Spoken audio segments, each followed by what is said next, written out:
Minglawa, this is the weekly highlight news of Radio NUG. I'm James. Here are the news highlights for this week. The Union Minister for the Ministry of Foreign Affairs of the National Unity Government states that there is no concern regarding statement of the China's policy position in an interview. The National Unity Government holds a press conference regarding the airstrike attack on Kanan village at Khampat Sub-Township of Sagaing Region, and the Three Brotherhood Alliance press release that the terrorist military junta has launched using with heavy weapons, jet fighters, helicopters, drones and warships to the Daw and Rakhine regions and other interesting news. These are the weekly news details.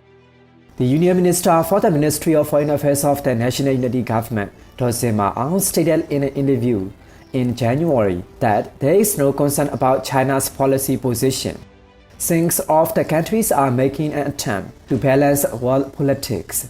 Previously, some have criticized the Ministry of Foreign Affairs of NUG for being too close to Western countries and having lax relations with neighboring countries including India, Thailand and ASEAN. And now they believe that by releasing such a policy on China's position, we will be alienated from other countries. We, the NUG government, have practiced diplomatic communication with all of the countries in a balanced manner, so there is no need to worry. The National Unity Government officially issued its 10-point position on China on 1st of January 2024, maintaining and protecting the security of China's economic investments and other socio-economic enterprises in Myanmar, while striving to promote the interests of the people of the two countries, was one of the statements among them. The National Unity Government had a press conference on 12th of January in response to the airstrike attack on Kanan village in Khampat Sub-Township, Tamu Township, Tamu District in Sagaing Region. At the press conference, Daw Zin Mar Aung, a teacher and eyewitnesses to the airstrike attack, explained her experience in the ground situation.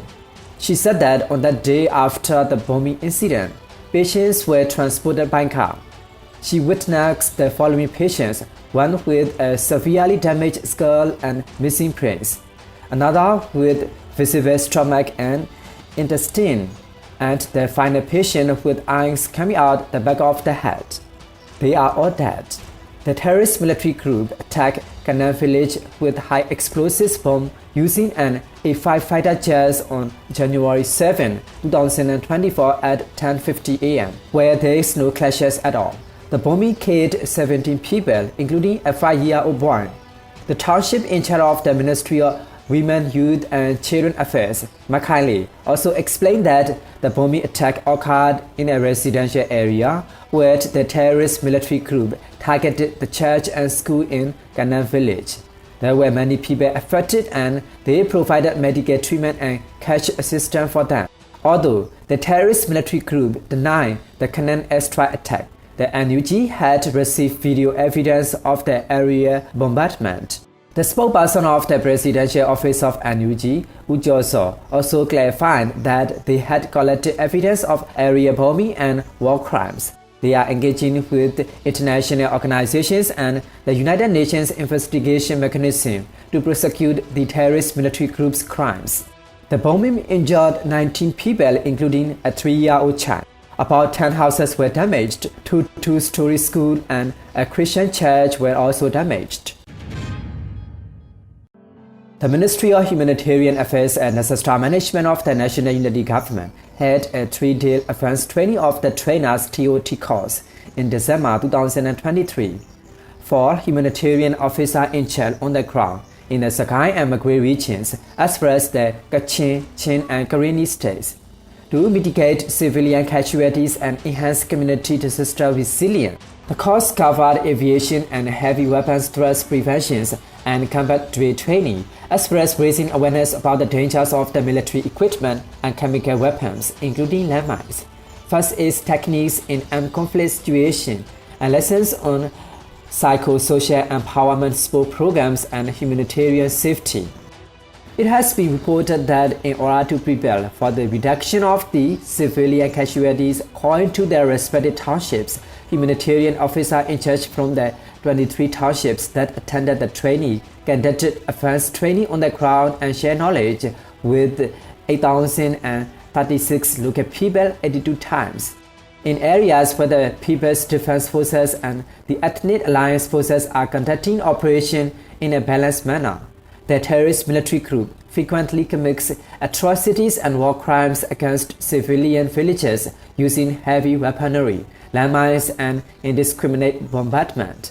According to reports from the ground, the terrorist military junta bombed villages 583 times, killing 897 civilians and destroying 76 religious buildings and 52 schools.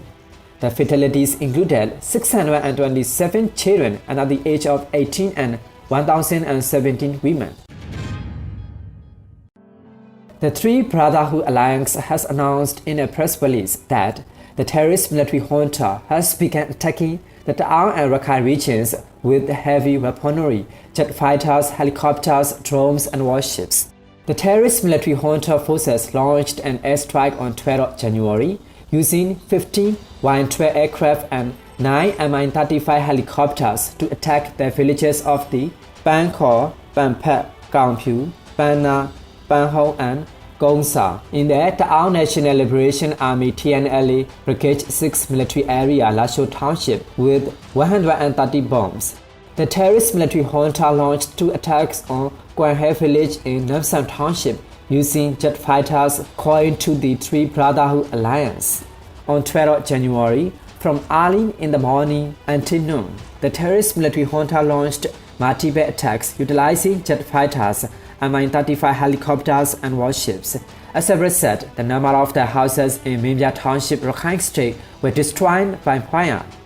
Upon entering Myanmar Townships, the terrorist military junta Navy troops set fire to several houses. Furthermore, the terrorist military junta Navy troops attacked Tangfu village in Daw Township at 8 a.m. on 11 January, along with 2 warships and over 30 troops. They used gasoline to set fire to almost the entire village, completely destroying everything.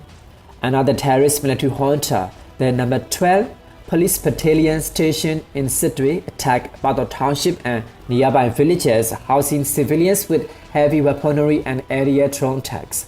According to the military press release issued by the Three Brotherhood Alliance on 11 January, the terrorist military junta forces are being attacked with heavy weapons in villages in Tamu and Rakhine areas, while the Arakan Army A is engaged in intense fighting with the terrorist military junta forces, and the AA is conducting final camp station battles in Palawat townships.